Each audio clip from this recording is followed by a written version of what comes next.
A bright Saturday morning in Israel. The people were celebrating the holy Jews' festival of Sukkot, but they had no idea that their lives are going to change within few minutes. At early morning that day, Hamas launched a all-out attack on Israel.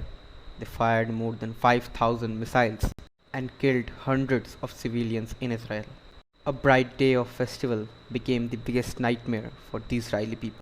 Hello guys, welcome to another video of the India First channel. I am Ankan, and as you know, today we are going to talk about the conflict between Israel and Hamas. I have divided the video in 3 parts, so let's begin.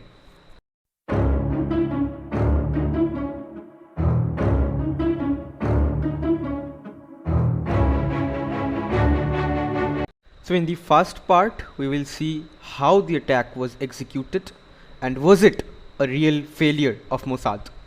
So on the 7th of October 2023, the terrorist organization Hamas in Gaza launched an attack on Israel named the Al-Aqsa Flood. Firstly, they fired 5,000 rockets on Israel. Then, an attack from ground, air and water was started against Israel. The Hamas terrorists breached the border, paraglided and took boats to reach the Israeli soil and killed hundreds of people. Some horrifying pictures of a music festival in Israel came out where the terrorists of Hamas are shooting people on point blank range. Now, was it a complete intelligence failure of Mossad? Well, initially it looked like so, but now a new report came in the New York Times which says that the Israeli intelligence agency warned about some movements of the terrorists in Gaza. They even sent those warnings to the Israeli soldiers near the Gaza border. Also, the Hamas terrorists destroyed the surveillance cameras of the Israeli military on the Gaza border. They even destroyed some of the automatic guns of the Israeli military on the Gaza border by drones. And all of this happened before the launch of the rockets. And that's why even the famous Iron Dome defense system of Israel failed to take down all the rockets of Hamas. Now in the second part, we are going to talk about what is Israel going to do and what they should. So Israel is preparing for a full-fledged ground invasion of Gaza. That's why they gave 24 hours to the northern citizens of Gaza to move to the south.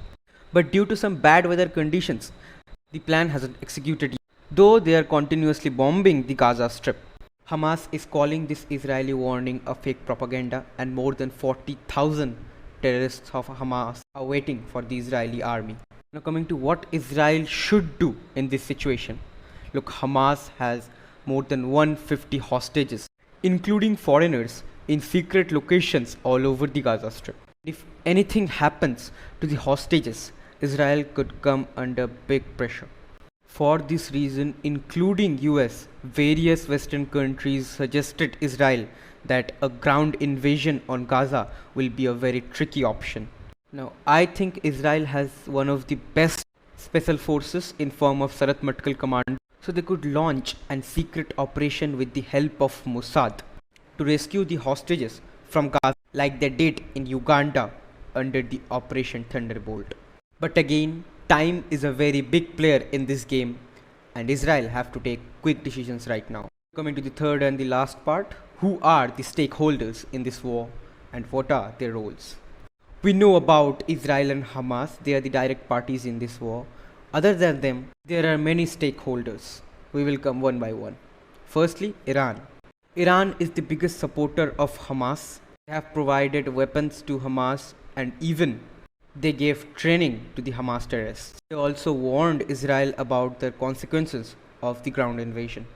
Russia and China, along with Iran, are very happy because due to this war, the talks for the India-Middle East-European corridor are being suspended for an uncertain period of time.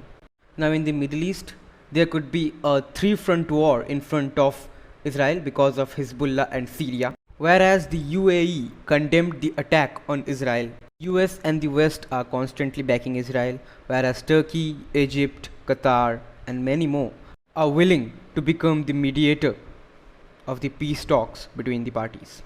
Whereas the Indian government is pretty much quiet on this issue, though PM Modi called it an a terrorist attack on Israel. We are just now evacuating our people from Israel. Now, if Hezbollah and Syria joins the war, it could cause a larger conflict in the region, and at that point, there could be a face-off between Russia, China, and the West. So lastly, I want to say that Hamas is not Palestine. Hamas is a terrorist organization, and it was a terrorist attack on Israel on 7th of October. And I would suggest some communities in India to stop spreading hatred against Israel. Israel didn't start the war, it was Hamas. And now they will pay the price. There's nothing to do with Palestine here. Well, this is the end of this video. You can join me on Telegram and WhatsApp channel. I'll see you guys in the next one. Till then, Jai Hind.